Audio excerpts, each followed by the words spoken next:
If you're applying to business school, if you've written even one word of your MBA essays, my guess is you're trying to convince the admissions committee that you belong at their school.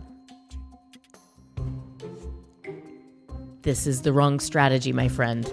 I'm going to give you a better one today on MBA Monday.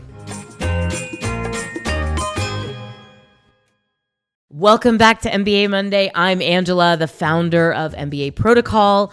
I am a career coach, I'm an MBA coach, and I am here to help you achieve your career dreams. Nearly every MBA applicant writes at least the first draft of their MBA essays from the perspective of trying to convince schools that they are good enough. This strategy is wrong for so many reasons. I'm going to keep this video short, so I'm just going to give you the main number one reason why that strategy isn't going to work. It's because convincing is a managerial skill. It's an important skill. It's one that you already have if you graduated from college, which is a prerequisite for the MBA. And it's one that you're going to use in your future. But the MBA isn't looking for managers. Admissions committees are not just looking for good candidates with solid experience. They're looking for future leaders. They're looking for people with the potential to inspire followership and lead change. That's why your MBA application strategy needs to be to inspire and not to convince. In this video, I'll show you why inspiring beats convincing every time and how you can lead with inspiration in your MBA applications. First, let's look at the difference between the two. On the one hand, you've got convincing. This is logical, it's transactional, it's defensive.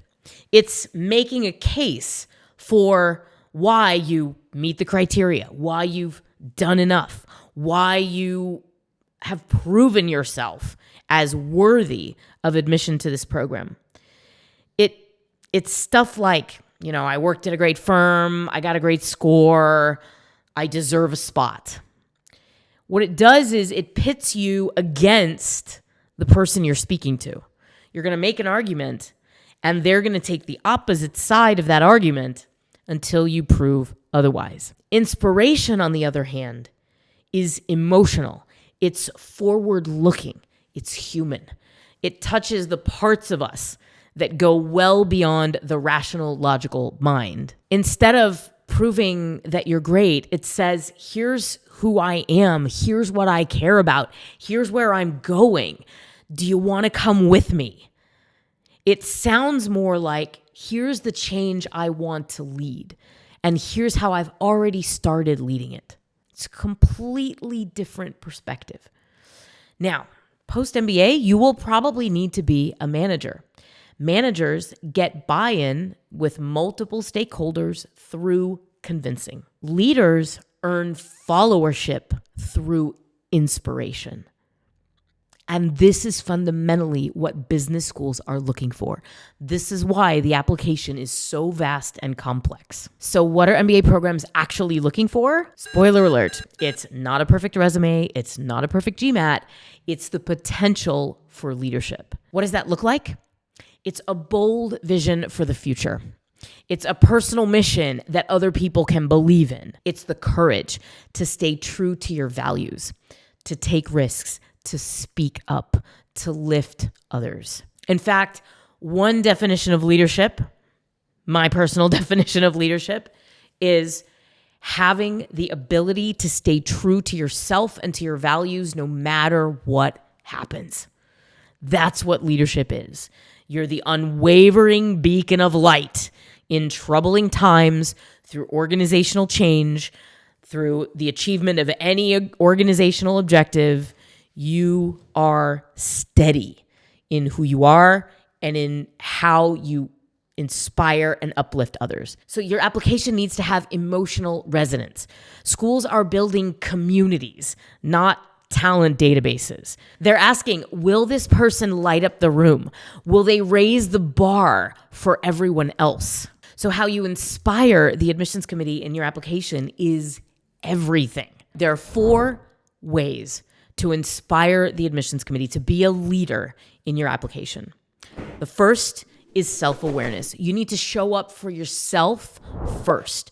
That means you need to dig through all of your experiences and take stock of who you are so that the picture you present is resonant with your life experiences and with your core values. The next step is to tell brilliant stories.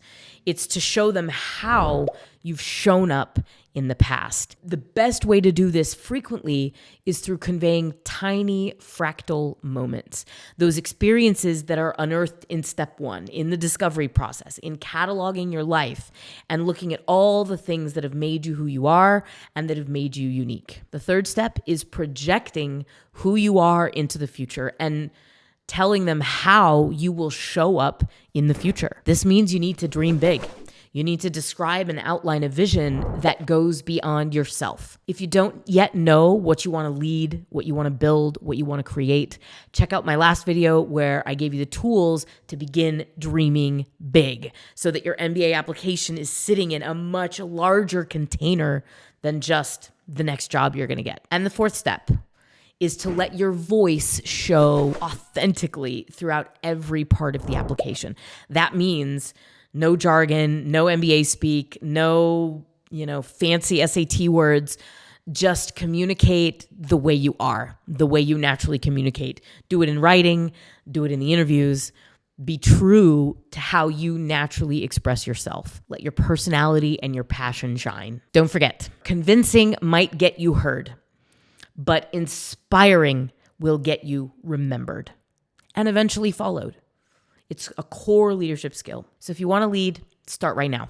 Not by arguing for your worth, but by inviting others into your vision and sharing with them who you truly are. If you need help finding your most inspiring story, check out our MBA story quiz. It's linked in the description below. It's a 30-second survey that will help you home in on your story type and how you can begin to tell brilliant stories about your life that inspire anyone you speak to. If you're applying to business school, I am here with you on that journey. Hit that subscribe button if you haven't already. And if you're looking for where to go next, check out this video about how to dream big and answer some of the big questions about where you're headed before you begin your MBA application. I'll see you next week. Start with kissing the mic.